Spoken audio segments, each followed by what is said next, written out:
이 시각 주요 뉴스입니다. 더불어민주당 이재명 대표 체포동의안이 어제 국회 본회의에 보고됐습니다. 사상 초유의 제1야당 대표 체포동의안 표결을 앞두고 민주당은 단일 대우를 강조했고 국민의힘은 스스로 약속한 대로 불체포 특권을 내려놓으라고 압박했습니다. 국회 본회의에서 처리 예정이던 2기 진실화해위 위원 7명 가운데 여당이 추천한 인사 1명의 선임이 민주당의 무더기 반대표로 무산됐습니다. 결국 여야가 충돌해 본회의가 파행되면서 정보조직법 개정안 등 법안 47건은 표결도 이루어지지 못했습니다. 전국 경찰 수사를 지휘하는 신임 국가수사본부장에 검사 출신이자 윤석열 대통령 측근으로 꼽히는 정순신 변호사가 임명됐습니다. 경찰 내부에서 검찰의 경찰 장악이라는 비판이 제기되는 가운데 경찰 수사가 힘을 받을 것이란 기대 섞인 목소리도 나오고 있습니다. 정부의 이딴 건설노조 압박에 반발하며 민주노총이 다음 주 4만 명 이상이 모이는 대규모 결의대회를 열겠다고 예고했습니다. 윤익은 경찰청장은 불법 행위에 대해서는 일체의 관용 없이 현장 체포를 원칙으로 대응하겠다고 밝혔습니다. 주말인 오늘 전국이 대체로 맑겠지만 영동 지역에 최고 20cm의 폭설이 내릴 전망입니다. 서울의 경우 아침 기온 영하 2도, 낮 기온 영상 5도로 예년보다 낮겠고 바람이 강하게 불면서 쌀쌀하겠습니다. 미 연방준비제도가 가장 선호하는 물가지표의 상승폭이 다시 확대되면서 인플레이션 장기화 우려도 커지고 있습니다. 미 상무부가 발표한 지난달 개인소비지출 가격지수도 5.4%로 전문가 전망치 5%를 크게 웃도는 것으로 나타났습니다. 서울의 한 농협은행 직원이 고객이 맡긴 현금을 처리하는 과정에서 돈다발을 훔친 혐의로 경찰 조사를 받고 있습니다. 해당 직원은 맡긴 돈보다 1,500만 원이 부족하다고 고객이 항의하자 돌연 없어진 돈을 찾아냈다며 돌려준 것으로 조사됐습니다. 단독 보도합니다. 우크라이나 키이우 부시장이 YTN 취재진과의 인터뷰에서 시민들이 지금껏 경험하지 못한 전쟁으로 심각한 위험에 처해 있다면서 전쟁 이후를 고려할 때 한국의 도움도 절실하다고 호소했습니다.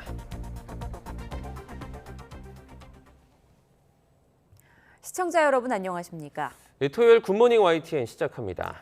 더불어민주당 이재명 대표에 대한 체포동의안이 국회 본회의에 보고됐습니다. 사상 초유의 야당 대표 체포동의안 표결을 앞두고 민주당은 단일 대우를 강조하고 국민의힘은 불체포 특권을 내려놓으면서 공세를 퍼부었습니다. 먼저 손효정 기자가 보도합니다. 위례 대장동 개발 비리와 성남FC 후원금 의혹으로 구속영장이 청구된 더불어민주당 이재명 대표에 대한 체포동의안이 국회 본회의에 보고됐습니다. 검찰의 영장 청구 여드레 만입니다. 국회의원 이재명 체포동의안이 접수되었습니다. 오는 27일 무기명 표결을 앞두고 이재명 대표는 윤석열 정부를 향한 공세 수위를 더 끌어올렸습니다. 생사 기로에 서 있는 국민의 고통이 얼마나 심각한지 전혀 알지 못한 채 장난으로 국정 운영하는 것처럼 보인다고 꼬집었습니다. 정말 이 정권이 하나부터 열까지 국정을 장난처럼 운영하는 것 같아서 참으로 안타깝습니다. 책상에 앉아서 장난으로 지도부도 일제히 검찰 영장의 부당성을 강조하며 체포동의안 부결에 힘을 실었습니다. 심지어 제1야당 대표라서 구속해야 된다라고 합니다. 이것이 윤석열 대통령이 생각하는 공정과 상식입니까? 반면 국민의힘은 이 대표가 약속과 달리 불체포 특권을 내려놓지 못하고 거대 야당과 당원 뒤에 꽁꽁 숨었다고 비난했습니다.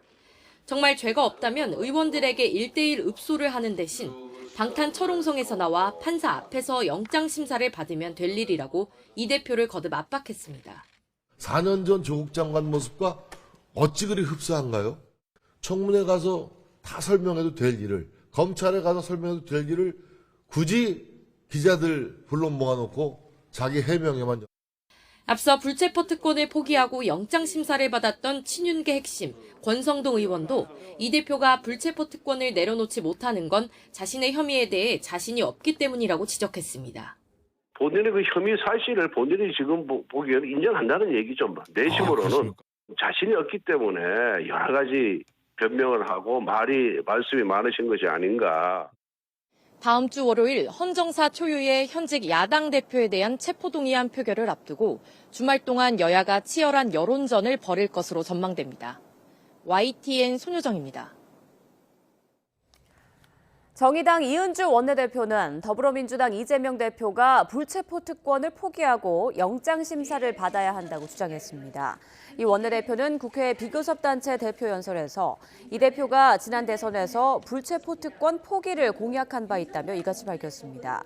그러면서 이 대표가 그간 무고를 주장하며 검찰 수사에 협조해 영장심사를 거부할 이유가 없다면서 정의당은 불체포 특권 폐지를 주장해온 만큼 이번에도 마찬가지로 판단할 것이라고 강조했습니다.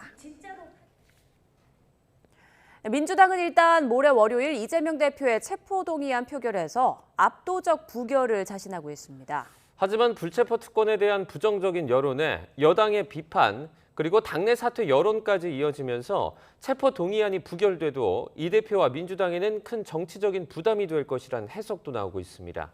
이어서 박기환 기자의 보도입니다. 국회에 제출된 체포 동의안은 제적 과반 출석에 과반 찬성으로 가부가 결정됩니다. 과반을 훌쩍 넘는 169석을 가진 민주당에서 비명계까지 부결 의지를 굳힌 만큼 당장 오는 27일 표결에선 부결 가능성이 크다는 게 중론입니다. 매우 부당한 구속영장 청구라고 이미 총의를 모은 우리 민주당 의원들은 의연하고 단호하게 표결까지 임할 것입니다. 문제는 표결 이후 상황입니다. 한 번은 부결에 힘을 모을 수 있지만 이후 이 대표에 대한 대표직 사퇴 등 비명계의 요구가 이어질 가능성이 큽니다. 만약 검찰이 추가 구속영장을 청구해 다시 부결로 총의를 모은다면 방탄이라는 비판을 더 이상 피하기 어려워지기 때문입니다. 친명계에서도 원론적인 이야기라는 가정을 깔기는 했지만 총선 승리를 위한 이 대표의 결단 가능성을 완전히 닫고 있지는 않습니다. 당 안팎의 여러 의견은 들어갔고 이재명 대표도 민주당이 총선에서 승리할 수 있는 그런 방법을 선택하겠죠.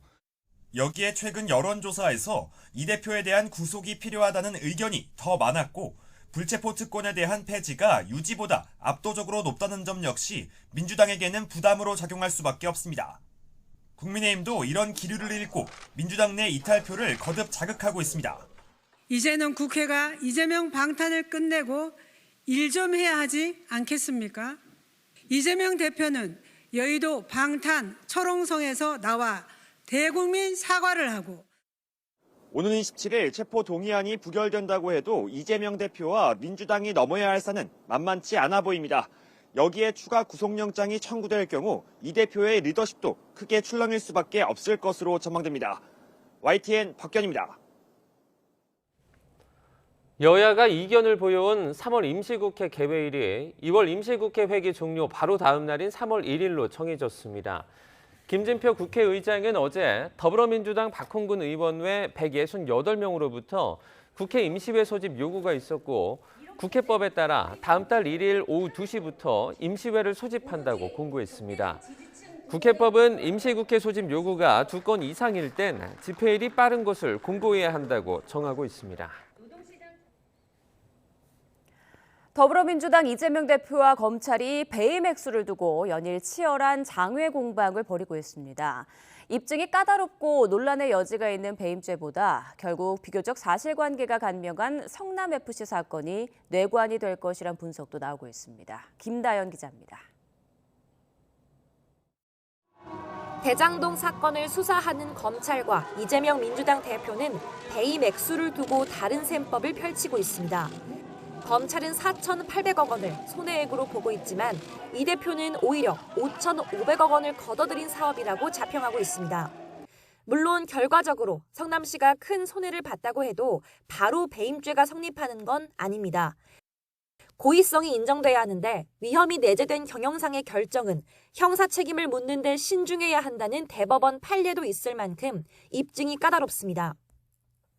따라서 검찰이 이 대표 구속영장에 대장동뿐만 아니라 성남FC 후원금 사건까지 함께 담은 건 최악의 경우도 염두에 둔 포석이란 분석이 나옵니다.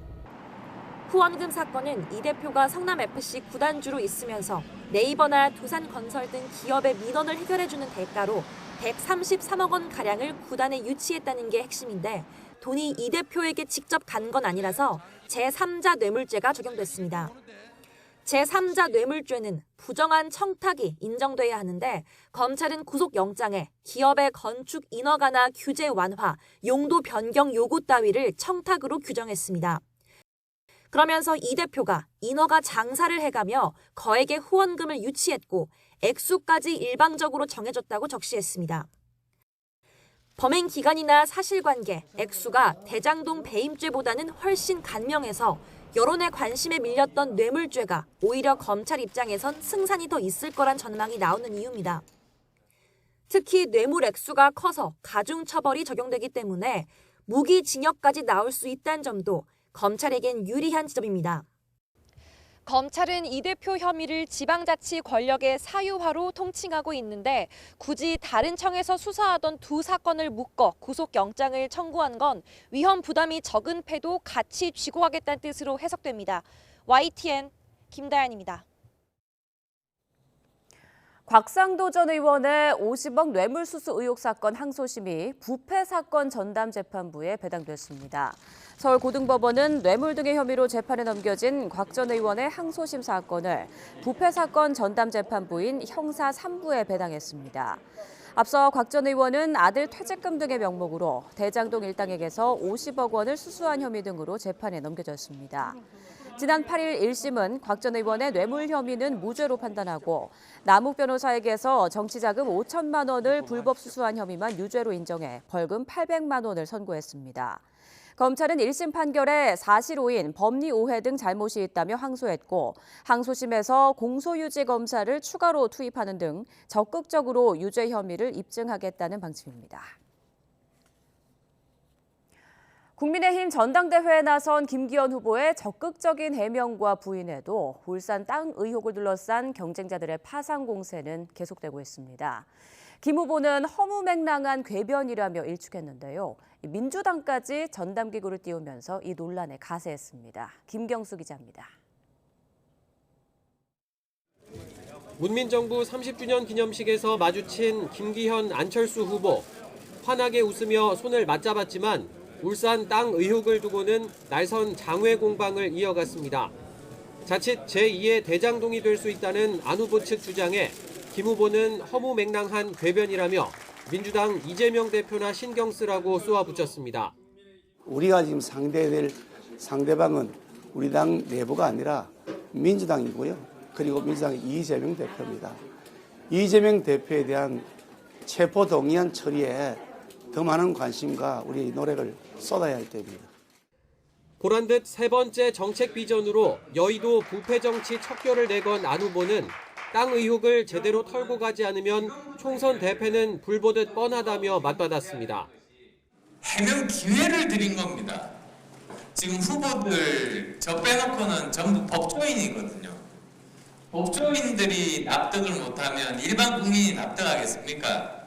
그러니까 그런 법조인들이 납득할 수 있도록 해명을 하시라.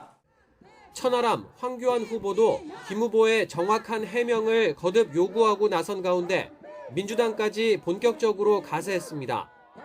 이른바 울산시장 선거 개입 의혹으로 김 후보와 악연이 있는 황운하 의원을 단장으로 자체 진상조사단을 꾸린 겁니다.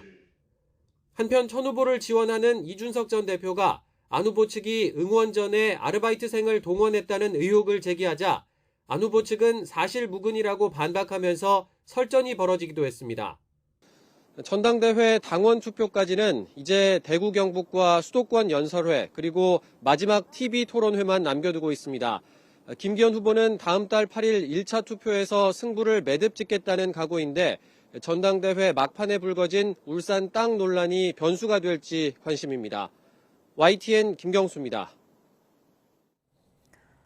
네, 역시 국민의힘 전당대회 당권주자인 황교안 후보는 경쟁주자 김기현 후보의 울산 땅 투기 의혹을 겨냥해 김 후보를 당대표로 뽑고 나면 민주당이 가만히 있겠느냐고 날을 세웠습니다. 황 후보는 SBS에 출연해 김 후보의 부동산 비리에 대해서 이미 많은 국민이 알고 있다며 이같이 밝혔습니다. 이어 김 후보가 대표가 되면 이 문제들에 대해서 알고 있는 사람들이 다 나설 것이라면서 더불어민주당 이재명 대표 역시 당대표가 되고 나서 엄청난 공격을 받고 있다고 강조했습니다. 어제 국회 본회의에서 처리될 예정이었던 2기 진실화해위 위원 7명의 선출안 가운데 국민의힘이 추천한 인사 1명의 선임이 민주당의 무더기 반대표로 무산됐습니다. 여야 충돌로 본회의가 파행되면서 다른 법안 47건의 표결도 이루어지지 못했습니다. 정유진 기자입니다. 민주당 이재명 대표 체포동의안이 접수됐다는 보고에 이어 주요 안건에 대한 표결이 진행되던 국회 본회의. 갑자기 국민의힘 의원들이 거세게 항의하더니 한꺼번에 회의장을 빠져나옵니다. 2기 진실화해위 위원 7명 가운데 여당이 추천한 인사 1명의 선출안이 예상 밖으로 부결되자 발끈한 겁니다. 우리가 추천한 후보에 대해서 부결시켰다는 것은 결국 함께 정치하겠다는 생각이 없다는 거죠. 한마디로 여야가 합의에 올린 후보는 국회의 오랜 관행에 따라 동의해줘야 하는데 민주당이 어깃장을 놨다는 겁니다. 민주당의 말은 달랐습니다. 선출이 무산된 이재봉 교수의 과거 발언과 행보 등을 문제 삼으며 당론으로 정한 게 아닌 만큼 의원 개개인의 판단을 존중해야 한다고 맞섰습니다. 문재인 일당을 감옥을 보내는 것이 정의다. 이런 이 극단적인 이 편향된 이념적인 발언들을 일삼았고 그렇게 해서 국민적인 갈등을 초래했던 여야의 팽팽한 신경전에 본회의는 중단됐고 정회 1시간 만에 결국 소득 없이 끝났습니다. 덩달아 보훈처를 보훈부로 격상하고 재외동포청을 신설하는 내용을 담은 정부조직법 개정안 등 법안 47건의 표결도 다음 회의로 미뤄졌습니다. 여야는 책임을 서로에게 떠넘겼습니다. 민주당이 의석이 많다고 이렇게 비토를 한 것 같습니다. 민주당이 소수당일 때도 그렇게 하지는 않았습니다. 인사 문제를 자기 뜻대로 안 됐다고 해가지고 그냥 일시에 다 퇴장해가지고 결국은 의사 진행을 방해하고 이재명 대표 체포동의안 표결과 양곡관리법 등 쟁점 법안 처리를 놓고 가뜩이나 얼어붙은 2월 임시국회 정국. 진실화해위원 선출이라는 돌발 변수까지 더해지면서 여야의 대치 전선이 더욱 가팔라지는 모습입니다. YTN 정유진입니다. 전세 사기에 가담한 공인중개사와 감정평가사에 대한 처벌을 강화하는 내용의 법률 개정안이 국회 소관 상임위를 통과했습니다. 국회 국토교통위원회는 어제 전체 회의를 열고 공인중개사법과 감정평가사법 개정안을 의결했습니다. 공인중개사법 개정안은 중개사가 직무 위반으로 징역형을 선고받은 경우에만 자격이 취소되는 현행 규정을 강화해 집행유예만 받아도 자격이 상실되도록 했습니다. 또 감정평가사법 개정안에는 직무 관련 범죄로 금고 이상의 형이 단 한 번만 확정돼도 자격을 취소할 수 있다는 내용이 담겼습니다. 경찰 수사 업무를 총괄하는 국가수사본부장에 검사 출신 정순신 변호사가 임명됐습니다. 정신인 본부장은 윤석열 대통령이 검사 시절부터 가까웠던 이른바 친윤검사로 분류돼 논란이 예상됩니다. 윤성훈 기자입니다. 경찰청 초대 남구중 국가수사본부장이 물러난 날 후임의 정순신 변호사가 임명됐습니다. 검사 출신이 경찰청 수사 업무를 총괄하는 자리에 오른 겁니다. 국가수사본부는 전국 시도 경찰청과 경찰서 그리고 수사부서 소속 공무원을 지휘 감독하고 국가정보원에서 이관된 대공수사도 담당합니다. 정신인 본부장은 사법연수원 27기로 인천지방검찰청 특수부장과 창원지검 차장검사를 역임했습니다. 과거 윤석열 대통령이 대검찰청 중앙수사부 2과장과 서울중앙지검장으로 있을 때 각각 부대변인과 인권감독관으로 있으면서 인연을 쌓은 것으로 전해졌습니다. 지난 2017년에는 이른바 돈봉투 만찬 사건에 연루되기도 했습니다. 이영렬 당시 서울중앙지검장이 국정농단 특수본 검사들에게 돈봉투를 건네 논란이 됐는데 결국 감찰을 통해 경고 조치를 받았습니다. 최근엔 대장동 사건의 핵심인 김만배 씨 변호인으로 이름을 올리기도 했습니다.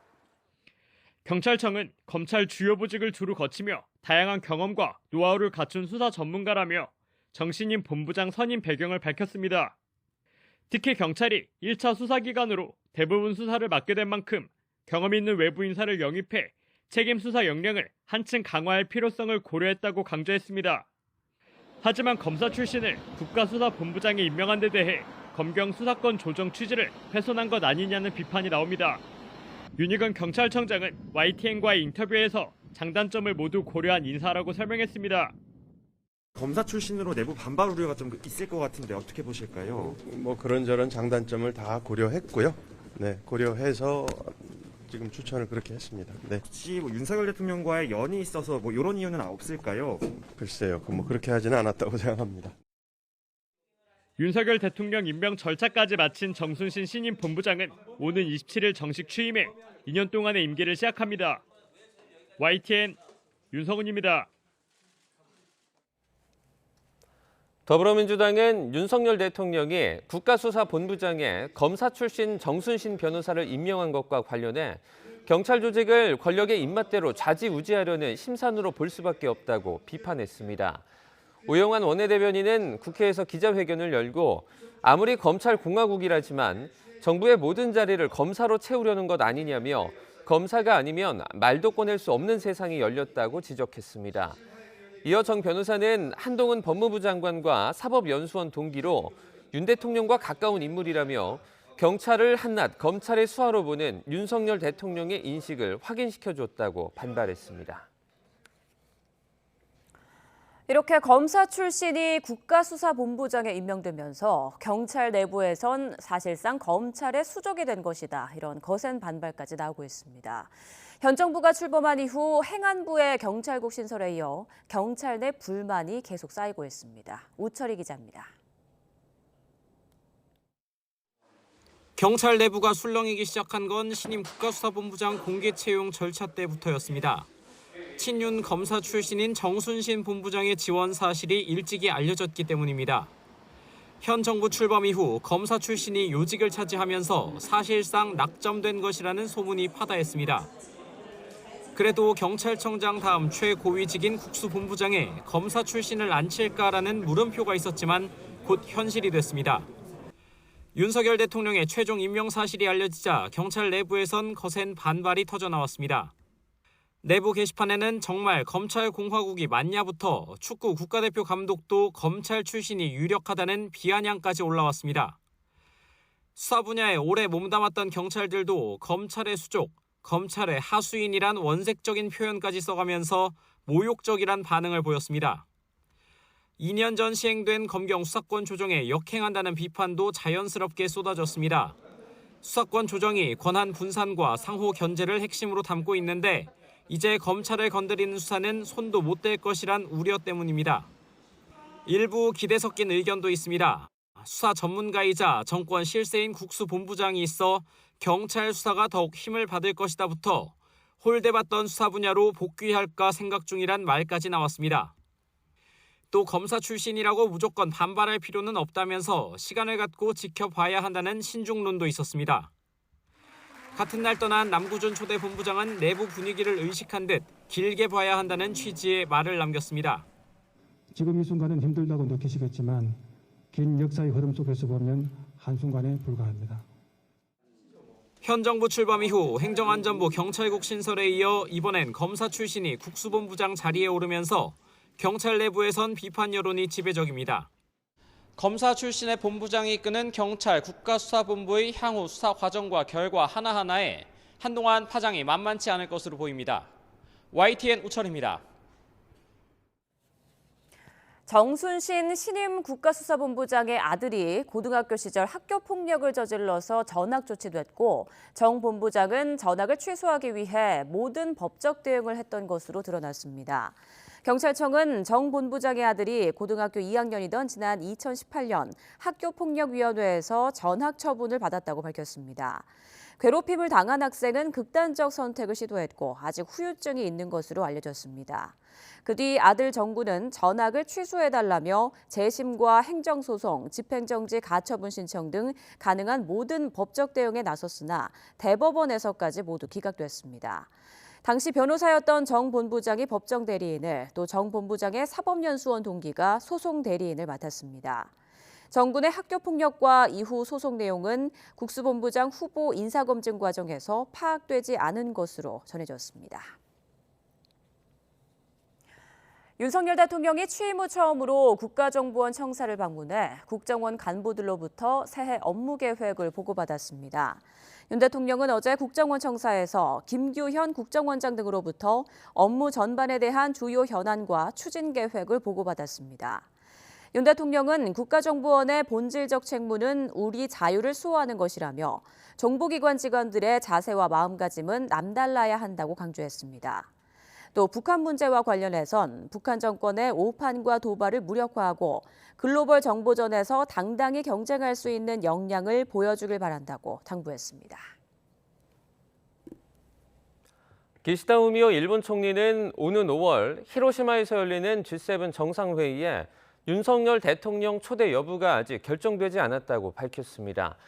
기시다 총리는 총리관저에서 열린 우크라이나 사태 1년 기자회견에서 G7 정상회의에 윤 대통령을 초대할 것이냐는 질문에 이같이 답변했습니다. 그는 G7 정상회의 초대국에 대해서는 현재 검토 중이라며 현재 결정된 바 없다고 말했습니다. 기시다 총리는 일제 강제동원 징용 노동자 문제와 관련해서는 지난 정상회담에서 윤 대통령과 양국 현안의 조기 해결을 꾀하기로 일치했다며 현재 외교당국 협의가 가속화하고 있다고 설명했습니다. 볼로디미르 젤렌스키 우크라이나 대통령을 히로시마 G7 정상회의에 초대할 계획이 있느냐는 질문에도 의장국으로서 검토를 하고 있다며 아직 결정되지 않았다고 답변했습니다. 폴란드와 최대 20조 원의 K방산 수출 계약에 이어 이번엔 1조 2천억 원 규모의 국산 초음속 경 공격기 FA-50 18대도 말레이시아에 수출됩니다. K방산의 수출 전선이 폴란드에 이어서 동남아 시장으로도 옮겨붙을 수 있을지 주목됩니다. 조수영 기자입니다. 한국항공우주산업 카이는 말레이시아 국방부와 9억 2천만 달러, 1조 2천억 원 규모의 FA-50 경공격기 수출 계약을 체결했다고 밝혔습니다. 입찰에서 인도 테자스 등 5개 기종을 제치고 달성한 결과물입니다. 말레이시아가 도입할 FA-50 경공격기는 공중급유 기능과 무장 확장 성능을 개량한 버전으로 2026년에 초도 납품이 진행될 예정입니다. 카이는 말레이시아가 같은 기종으로 18대 추가 도입을 계획하고 있다고 밝혀 물량이 최대 36대까지 늘어날 전망입니다. 카이가 FA-50을 앞세워 동남아 시장에 진출한 것은 인도네시아, 필리핀, 태국에 이어 이번이 4번째입니다. 계약 규모로는 동남아 국가 중 최대입니다. 저희 FA-50의 말레이시아 수출은 아시아 벨트를 완성했다는 데서 의미를 찾을 수가 있고 지금까지 동남아 시장에 수출된 국산 항공기는 총 68대. 말레이시아 2차 수출까지 성공할 경우 전 세계에 수출되는 국산 항공기는 240대로 늘어납니다. 카이는 이번 계약을 발판으로 중동, 아프리카와 호주, 미국까지 국산 항공기 수출을 확대한다는 전략입니다. 폴란드의 최대 20조 원 규모의 K2 전차와 K9 자주포 등 수출에 이어 FA-50 경공격기의 동남아 시장 추가 공략에 성공하면서 K방산의 수출 전략이 탄력을 받고 있습니다. YTN 조수연입니다. 미국의 유독가스 탐지기와 소프트웨어를 북한에 불법적으로 공급한 러시아인이 기소됐습니다. 미국 법무부는 모스크바 북한 대사관의 1등 서기관과 계약을 맺고 미국 장비를 북한에 넘긴 혐의 등으로 일리아 발라카예프를 기소했다고 밝혔습니다. 발라카예프는 도청 장치 탐지와 비밀정보 송신 등에 사용이 되는 장비 수리를 위한 계약을 러시아 연방보안국과 체결을 하고 관련 장비를 미국에서 몰래 수출한 혐의도 받고 있습니다. 미 법무부는 이와 함께 러시아 신흥 재벌 올리가르이인 빅토르 백셀베르그의 미국 내 재산 7,500만 달러를 몰수하기 위한 민사소송도 제기했다고 밝혔습니다. 법률 서비스 플랫폼 로톡과 변호사 단체 사이의 갈등이 수년째 계속되고 있습니다. 검찰 법무부에 이어서 최근 공정거래위원회도 로톡이 현행법 위반이 아니라고 판단했지만 변호사 단체는 이에 불복해 법적 대응을 다시 예고하면서 진짜 피해는 법률 소비자들이 보고 있다는 지적이 나오고 있습니다. 홍민기 기자입니다. 지난 2014년 변호사와 법률 소비자를 이어주는 플랫폼 서비스로 출범한 로톡. 하지만 1년 만에 변호사 단체의 잇따른 고발에 부딪혔습니다. 변호사법은 대가를 받고 당사자를 특정 변호사에게 소개해주는 행위를 금지하고 있는데 로톡은 사실상 브로커로서 이를 정면으로 어기고 있다는 겁니다. 하지만 검찰과 경찰은 로톡에 대해 번번이 무혐의 결론을 내렸고 법무부도 합법이라는 유권 해석을 내놨습니다. 그런데도 대한변호사협회는 지난 2021년 법률 플랫폼 사업자에 협조하지 않도록 하는 조항을 광고 규정에 넣는 등 사실상 로톡을 전면 금지하며 강경 대응을 이어갔습니다. 로톡에 가입한 변호사 1,400여 명에게 탈퇴를 요구하고 따르지 않으면 징계하겠다고 경고하기도 했습니다. 그 사이 광고 금지 규정은 일부 위헌이라는 헌법재판소 결정까지 나왔지만 대한변협은 오히려 로톡 금지의 근거가 인정됐다며 가입 변호사들에 대한 징계를 강행했습니다. 그러나 조사에 나선 공정거래위원회 역시 로톡 측의 손을 들어줬습니다. 로톡 탈퇴를 요구하고 징계를 예고한 것은 변호사들의 사업활동을 과도하게 징계한 행위라며 서울지방변호사회와 대한변협에 각각 시정조치와 과징금 10억 원씩을 부과했습니다. 변호사들이 소비자에게 자신을 알릴 수 있는 광고 행위를 제한함으로써 소비자의 변호사 선택권을 빼앗았다는 점도 분명히 했습니다. 로톡은 한 줄기 빛과 같다며 환영했지만 대한변협은 판단 권한이 없는 공정위가 월권 행위를 했다며 권한쟁의 심판 등 법적 조치도 예고했습니다. 수년째 갈등이 이어지는 동안 한때 4,000명에 달했던 로톡 가입 변호사는 절반으로 줄었고 운영사도 직원 구조조정에 들어가는 등 존폐 위기에 몰렸습니다. 일각에선 진짜 피해자가 법률 소비자들이란 지적도 나옵니다. 변호사 단체가 플랫폼 규제에 열을 올리는 사이 대형 포털에 많은 광고비를 낸 변호사들이 사건을 독식하는 등 이미 포털 중심으로 기울어진 법률 시장 구조가 더 심화할 수 있다는 겁니다. 포털에 의해서 광고비 많이 내는 그런 변호사를 보고 선택하는 것보다는 제대로 잘 선택하기 위해서 애플리케이션에서 여러 가지 정보를 투명하게 얻을 수 있으면 더 바람직하다.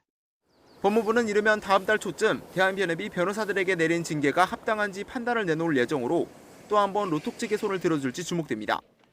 YTN 홍민기입니다. 사교육 걱정 없는 세상 등 교육 관련 단체들이 올해 초 교육부가 발표한 10대 교육개혁 핵심 정책에 우려를 나타냈습니다. 특히 초중고 학교와 대학 규제를 풀면서 현재 있는 자사고, 특목고 이외에 또 다른 특권 학교가 등장을 하고 고교 서열화가 더 세분화할 거라는 어두운 전망을 내놨습니다. 장하영 기자가 정리했습니다. 올해 초 교육부가 발표한 교육개혁 10대 핵심 정책입니다. 규제를 풀어 학교의 자율성을 높이고 국제적으로 경쟁력 있는 인재를 만든다는 게 전체적인 방향입니다. 특히 잠자는 교실을 깨우기 위해 일반고의 역량 강화에 역점을 두겠다고 했는데 설명 과정에서 IB, 국제 바칼로레아를 자주 언급했습니다. IB라고 해서 최근에 이제 대구나 뭐 이제 제주도에서 하는 외국의 제도긴 하지만 바칼로레아죠. 그걸 보면 사실 평가를 교체 평가를 합니다. IB는 스위스의 국제 IB 본부가 인증한 토론식, 학생 맞춤형 교육 과정으로 주입식이 아닌 꺼내는 교육을 목표로 합니다. 이미 지역의 특목고와 대구, 제주를 중심으로 30여 개 학교가 IB 월드스쿨 인증을 받았습니다. 교육단체 3곳은 IB를 섣불리 도입했다가 고교 서열화가 더 세분화, 심화할 거라고 우려했습니다. IB가 굉장히 좋은 교육 프로그램에도 불구하고 한국 교육 현실에서 굉장히 왜곡될 수 있는 자사고를 존치하겠다, 외고도 거의 유지하겠다 이렇게 말하고 있거든요. IB를 운영하는 외고와 IB를 운영하지 않는 외고 이렇게 나뉠 수 있고요. 특히 KB, 즉 교육부가 주관하는 한국형 IB의 로드맵 없이 IB가 국내 대학 입시에 활용되면 문제가 될 거라 봤습니다. 낙후된 지역 IB 고교가 대입에서 유리한 길을 터주고 특권 학교들이 그 길을 악용해 입시 경쟁과 사교육이 심화할 거란 겁니다. 경제 자유구역의 외국 대학 설립을 자유롭게 하고 교육 규제를 완전히 완화하는 교육 자유특구 설치도 낙제점을 받았습니다. 부산 진해 독일 프리드리히 알렉산더 대학교와 광양만 네덜란드 국제물류대 폐교로 볼 수 있듯 이미 실패한 정책이라는 평가입니다. 이번 평가는 사교육 걱정 없는 세상 등 3개 교육단체 관계자들이 입시 경쟁 고통과 사교육비 경감, 교육 격차 해소, 교육질 향상 등 4가지 지표로 분석한 결과입니다. YTN 장하영입니다.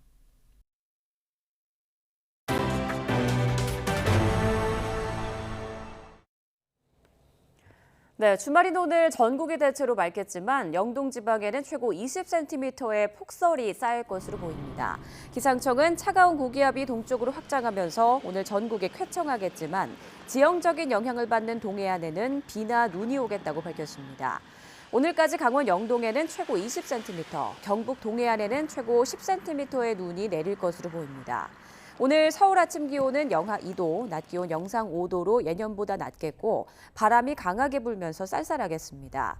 또 휴일인 내일은 전국이 맑은 가운데 기온이 크게 오르면서 온화한 날씨를 보일 전망입니다.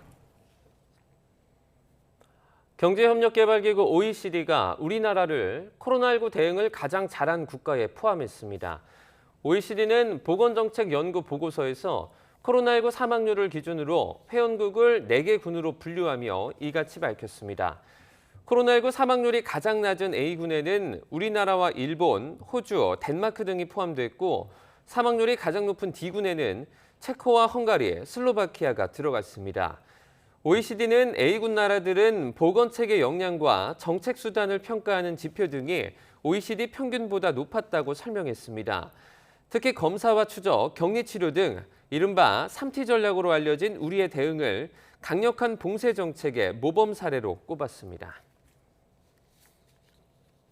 원희룡 국토교통부 장관은 건설 현장에서 일도 안 하고 억대 연봉을 받는 현장 작업반의 팀 반장 등 가짜 근로자를 퇴출시키겠다며 건설 노조 불법 행위 엄단 의지를 거듭 강조했습니다. 원 장관은 자신의 페이스북을 통해 각종 제보와 피해 사례가 이미 접수되고 있다면서 이같이 밝혔습니다. 원 장관은 이렇게 귀족 반장, 가짜 근로자가 챙겨가는 돈은 현장에서 정직하게 일하는 진짜 근로자들에게 돌아가야 할 몫이라며 이들이 챙겨간 돈은 건설 원가에 반영되어 아파트의 경우 분양받은 일반 국민이 모두 부담하게 된다고 설명했습니다. 정부의 이딴 건설노조 압박에 반발하면서 민주노총이 다음 주 4만 명 이상이 모이는 대규모 결의대회를 열겠다고 밝혔습니다. 윤익은 경찰청장은 불법이 나온다면 엄정 처리하겠다며 강경한 입장을 보였습니다. 이준엽 기자입니다. 윤석열 정부가 건설 현장 폭력 행위를 줄여 건폭이라고 칭하면서 건설 노조를 매섭게 몰아세우고 있습니다. 아직도 건설 현장에서는 강성 기득권 노조가 금품 요구, 채용 강요, 공사 방해와 같은 불법 행위를 공공연하게 자행하고 있습니다. 지난해 12월부터 시작된 건설 현장 불법 행위 특별 단속에 노조의 반발은 이미 극에 달한 상황입니다. 건설 현장을 다시금 농업천지의 곳으로 건설 노동자들을 노예노동으로 내몰겠다는 노동 말살과 다르지 않다고 생각합니다. 최근 정부가 검경합동 건폭 수사단 출범까지 발표하며 더 강경한 대응을 선언하자 민주노총은 오는 28일 4만 2천 명 이상이 참석하는 정부 규탄 결의대회를 예고했습니다. 전체 건설 노조원 절반 이상이 참석해 사실상 총파업에 맞먹는 규모입니다. 과도하게 건설 노조 노동자들에게 탄압 들어오는 것에 대해서 전체 노동자들이 이것에 대해서 분노하고 이런 것들을 자행하는 윤석열 정부를 규탄하고 건설 노조에 힘을 주기 위해서 민주노총 차원에서 같이 결의대회를 진행을 합니다. 이에 경찰은 결의대회에서 불법 행위가 있으면 엄정하게 대응하겠다며 강대강 대치를 예고했습니다. 전국에서 100개 이상 경찰 부대를 동원하고 차로 점거나 경찰관 폭행 등이 일어나면 현장에서 곧바로 검거하겠다는 겁니다. 경찰을 상대로 한 폭력, 손괴 등 불법 행위에 대해서는 일체의 관용 없이 현장 체포를 원칙으로 대응하겠습니다. 정부와 노조의 갈등이 날로 고조되는 가운데 결의대회에서까지 충돌이 일어나면 둘 사이 골은 더 깊어질 것으로 보입니다. YTN 이준엽입니다. 미국 연방준비제도가 가장 선호하는 물가지표의 상승폭이 다시 확대되면서 인플레이션 장기화 우려도 커지고 있습니다. 미 상무부가 발표한 지난달 개인 소비 지출 가격 지수는 5.4%로 전문가 전망치 5%를 크게 웃도는 것으로 나타났습니다. 또 지난해 같은 달 5.3%에서 0.1%포인트 상승해 7개월 만에 처음으로 전년 동월 지수를 앞지른 것으로 집계됐습니다. 개인 소비 지출 가격 지수는 지난해 6월 7%에 육박하며 40년 만에 최고치를 찍은 뒤 꾸준히 상승폭이 감소해 왔습니다. 미국 언론은 최근 인플레이션 압력이 계속되고 있다는 수치가 잇따라 나오면서 미국 연방준비제도가 긴축 정책을 유지할 가능성도 커진 것으로 전망하고 있습니다. 우에다 가즈오 신임 일본 총재 후보가 국회에 처음 출석해 금융 완화 정책을 계속하겠다고 밝혔습니다. 다만 물가 목표의 실현이 예상되면 금융정책 정상화에 돌입할 수 있다고도 언급해 금융 완화 정책에 대한 출구 전략 가능성을 동시에 내비쳤습니다. 김세호 기자입니다. 지난 14일 신인 일본 은행 총재로 지명받은 뒤 일본 국회에 첫 출석한 우에다 가즈오 후보자. 10년 동안 이어온 대규모 금융 완화 정책을 수정할지에 시장에 관심이 쏠린 가운데 금융 완화 정책을 이어가겠다는 뜻을 밝혔습니다. 様々な副作用も生じていますが、先ほどお話しした経済物価情勢を踏まえますと、2% の物価安定の目標の実現にとって必要かつ適切な手法であると思います。 하지만 물가 목표 2% 달성 전망이 보일 경우 대규모 금융 완화 정책을 완화할 수 있다며 이른바 출구 전략 가능성도 시사했습니다. 2% の実現が見通せる、そういう意味で見通せるというふうになっていくということが見込まれる場合には、金融政策の正常化に向かって踏み出すことができるというふうに考えてございます。 우에다 후보가 공식적으로 출구 전략을 언급한 것은 이번이 처음입니다. 또 금융 완화를 위한 대규모 국채 매입도 2% 물가 목표가 달성되면 대량의 국채 매입은 하지 않겠다고 말했습니다. 다만 2% 물가 목표 달성에는 시간이 필요하다며 단기간 내 정책 변경 가능성에는 선을 그었습니다. 이어 기업의 임금 인상을 위한 환경을 만들겠다며 정부 정책과 발을 맞추겠다는 뜻도 밝혔습니다. 우에다 후보의 이번 국회 발언은 정책의 신뢰성을 유지하고 시장의 충격을 억제하기 위한 것으로 풀이됩니다. 다만 정책 변경 가능성도 열어두면서 그 시기와 변동의 폭이 얼마나 될지에 시장의 이목이 쏠리고 있습니다. 도쿄에서 YTN 김세호입니다.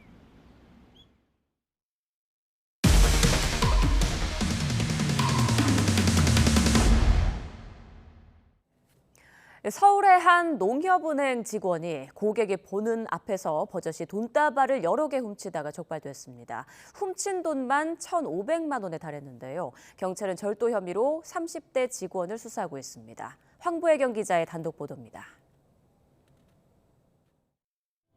지난 8일 서울 서초구에 있는 NH농협은행 지점을 방문한 A씨. 현금 1억 7천만 원을 500만 원씩 봉투 34개에 나눠 담아가서 돈 뭉치를 각각 띠로 묶어달라고 요청했습니다. 그런데 A씨가 돌려받은 건 1억 5,500만 원뿐 1,500만 원이 모자랐습니다. 직원에게 따졌더니 애초에 고객이 돈을 그만큼만 가져왔단 말만 돌아왔습니다. 현금을 500만 원씩 세서 봉투에 일일이 따로따로 다 넣었어요. 1억 7천만 원을. 처음에는 그럴 리가 없다고 찾아보지도 않았어요. 그러나 사라진 1,500만 원이 들어있었을 빈 봉투 3개가 직원의 자리 부근 쓰레기통에서 발견됐고 저한테 본인을 지금 의심하는 거냐. 이거는 내가 고의로 그런 게 아니라 사고다. 이렇게 계속 주장을 했어요. 실랑이를 벌이던 직원은 돌연 없어진 돈을 어디선가 찾아냈다며 슬그머니 들고 와 A씨에게 돌려줬습니다. 근데 제가 사람에 넣은 거를 저도 잘 모르겠어요. 어떻게 돈이 많다 보니까 이렇게 정리하다가 넣은 건지. 은행 CCTV엔 직원이 고객 앞에서 돈 봉투를 몰래 쓰레기통과 쇼핑백 등에 숨기는 장면도 포착된 거로 알려진 가운데 NH농협은행 측은 특별 감사 끝에 개인의 범죄 행위로 결론 내렸다고 밝혔습니다. 이어 해당 직원은 대기 발령했다며 앞으로의 수사 결과에 따라 최종 인사 조치할 계획이라고 덧붙였습니다.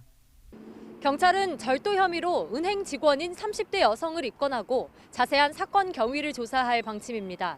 YTN 황보혜경입니다. 우크라이나를 향한 세계의 지원이 속속 도착하는 가운데 러시아가 우크라이나를 침공한 지 1년이 됐습니다. 세계 곳곳에서 이를 잊지 않으려는 움직임이 잇따르고 있습니다. 조용성 기자가 보도합니다. 호주 시드니의 상징 건물인 오페라 하우스가 파랗고 노란빛으로 물들었습니다. 전쟁 1주년을 맞아 우크라이나 국기 모양의 조명을 밝힌 것입니다. 밤이 된 벨기에 브뤼셀도 EU 의회와 위원회 등 건물마다 우크라이나 국기로 뒤덮였습니다. 독일 베를린 러시아 대사관 앞에 탱크 한 대가 나타났습니다. 전쟁 초기에 파손된 러시아 탱크입니다. 전쟁의 참상을 보여주기 위해 전시됐습니다. But this tank, people think tanks are invincible, and seeing it blown up shows you it's not invincible and war is never a good idea, so don't start it. 태국 수도 방콕에서는 우크라이나 국민을 중심으로 모인 시위대가 국가를 재창하며 전쟁의 아픔을 달랬고, 러시아와 전통적 동맹국인 세르비아에서도 전쟁을 반대하는 시위대가 우크라이나 국기를 들고 행진했습니다. 특히 러시아 대사관에 해골 모양의 케이크를 전달하려는 퍼포먼스는 경찰 제지를 받기도 했습니다. Donijeli smo ovu tortu ovde jer ovo je jedini poklon koji ova zgrada ovde prima. Ovo je jedini poklon kojima se njima treba da da. Jer ovo je ono što se dešava u Ukrajini. 이탈리아 멜로니 총리는 1주년을 맞아 내놓은 메시지에서 자유세계는 유럽의 가치를 지키기 위해 싸우는 우크라이나인들에게 빚을 지고 있다고 평했습니다. YTN 조용성입니다. 조 바이든 미국 대통령은 우크라이나 전쟁 1주년을 맞아 러시아는 결코 승리할 수 없다고 말했습니다. 바이든 대통령은 트위터에 올린 글에서 폭탄이 떨어지기 시작한 지 1년, 우크라이나는 여전히 독립적이고 자유롭다며 이같이 밝혔습니다. 바이든 대통령은 헤르손에서 하르키우까지 우크라이나 전사들은 영토를 되찾았다며 지난해 러시아가 차지했던 땅의 절반 이상에서 우크라이나 국기가 다시 한번 자랑스럽게 휘날리고 있다고 말했습니다. 그러면서 제국 재건을 결심한 독재자는 자유를 향한 사랑을 지울 수 없다며 야만은 결코 자유의지를 갈아 없앨 수 없다고 강조했습니다. 독일제 레오파르트 2 전차가 우크라이나에 처음으로 지원됐습니다. 마테우슈 모라비에츠키 폴란드 총리는 현지 시각 24일 우크라이나를 찾아 레오파르트 2 전차를 직접 전달했습니다. 이번에 지원된 전차는 모두 넉 대입니다. 폴란드 정부 대변인은 우크라이나 지원을 이어가겠다는 명백한 신호를 보내기 위해 총리가 키이우를 직접 찾았다고 밝혔습니다. 키이우를 찾은 모라비에츠키 총리는 우크라이나 전사자를 위한 기념비에 헌화했습니다. 우크라이나 현지에서 YTN과 인터뷰를 한 키이우 부시장은 지금껏 경험하지 못한 전쟁으로 시민들이 심각한 위험에 처해 있다고 말했습니다. 전쟁 이후를 대비하는 게 중요한 문제라며 한국의 도움도 절실하다고 호소했습니다. 우크라이나 현지에서 김승환 기자입니다. 인구 300만 우크라이나 최대 도시에서 시민 삶을 책임지는 키이우 부시장은 가장 심각한 문제로 20만 명이 넘는 이재민을 꼽았습니다. 한꺼번에 사람이 몰리다 보니 사회보장 시스템에 과부하가 걸린 데다 대부분 사회적 약자들이기 때문입니다. Замість наших киян ми потім отримали додатково внутрішні переміщення з Сходу і з півдня України. І, як правило, це або жінки з дітьми, або люди похилого віку, або люди з інвалідністю, діти з інвалідністю. 시 차원에서 가장 중요하게 다루는 건 군인뿐 아니라 보통 시민들의 정신적 후유증이라고 말합니다. 폭격 소리와 비슷한 불꽃놀이 소리만 들어도 공황 상태에 빠졌던 개인 경험을 꺼내며 시민의 정신건강 대책을 마련하고 있다고 덧붙였습니다. Тому що травматизація дуже серйозна і на рівні держави, на рівні міста вже почали розроблятися програми, певні сертифікації для роботи з різними категоріями людей, для того, щоб їх 이와 함께 우크라이나의 승리를 위해 함께해주고 있는 대한민국을 향해서도 감사함을 표했습니다. Для нас взагалі підтримка країни є морально важливою, емоційно важливою, тому що ми розуміємо, що ми не одні боремося з 해외에 바라는 가장 절실한 도움으로는 장애인이나 부상자 등을 위한 재활이나 치료 장비를 꼽았습니다. 현지에서 조달하기 매우 비싼 데다 촌각을 다투는 건강 문제인 만큼 적재적시에 지원이 이뤄지는 게 필요하기 때문입니다. Людина не може чекати черги, бо втрачається час реабілітації, і значить ця операція вона може піти просто результат. 또 이번 전쟁에서 승리를 희망하지만 전쟁이 끝난 뒤 다치고 집 잃은 사람들을 사회가 어떻게 품어나갈지도 중요하다고 강조했습니다. YTN 김승환입니다. 1년 전 우크라이나 전쟁이 일어난 이후 북한과 러시아는 밀착 행보를 이어가고 있습니다. 이 두 나라의 이해관계가 맞아떨어졌기 때문으로 풀이되는 가운데 한반도를 둘러싼 긴장감도 더 커질 것으로 보입니다. 최두희 기자입니다. 지난해 12월 미국은 북한이 러시아의 우크라이나 전쟁을 돕고 있는 용병 회사에 무기를 팔았다는 의혹을 제기했습니다. North Korean officials have said publicly that they would not support Russia's war in Ukraine, and yet here they are delivering arms to Wagner in direct violation of UN Security Council resolutions.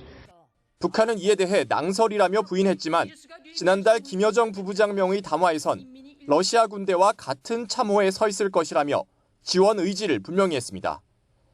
우크라이나 전쟁 1주년을 앞두고는 평양에서 러시아 국경일 기념연회를 열고 우크라이나 전쟁 관련 영상까지 상영하며 밀착 행보를 이어갔습니다. 밀착 행보의 배경에는 두 나라 모두 서방의 고강도 제재에 따른 동병상련의 이해관계가 맞아떨어졌다는 분석입니다. 특히 전쟁 중인 러시아는 북한의 무기 지원이 필요하고 북한은 유엔의 제재에 대한 러시아의 거부권 행사라는 현실적인 이유도 있습니다. 미사일 이런 걸 고도화를 위해서는 계속해서 이제 러시아의 지원이 필요하고 혹시 유엔 안전보장이사회에서 북한에 대한 제재 결의안들이 있게 될 때 러시아가 앞장서서 부결을 할 수 있도록 북한은 또 전통적 우방국인 중국과는 교역을 지속하며 이른바 북중러 진영의 결속을 다지고 있습니다. 이에 맞서 한미일은 연합훈련을 실시하며 군사협력을 한층 강화하고 있어 한미일 대 북중러의 대립구도 또한 앞으로 더 선명해질 전망입니다.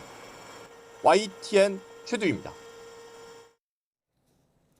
어제 오전 10시쯤 서울 연건동에 있는 서울대병원 주차장에서 승용차가 아래 화단으로 추락하는 사고가 발생했습니다. 이 사고로 80대 운전자 A씨가 차량 안에 갇혔다가 소방대원에 의해 20여 분 만에 구조됐는데 다행히 생명에 지장은 없었습니다. 경찰과 소방당국은 A씨의 운전 미숙으로 인해서 사고가 난 것으로 보고 정확한 사고 경위를 조사하고 있습니다. 프로배구 현대캐피탈이 5연승을 달리며 남자부 선두를 되찾았습니다. 현대캐피탈은 장충체육관 원정에서 허수봉이 17점으로 공격을 주도하며 우리카드를 3대0으로 제압해 대한항공을 승점 2점 차로 제쳤습니다. 또 여자부 인삼공사는 페퍼저축은행을 누르고 역시 5연승을 질주했습니다.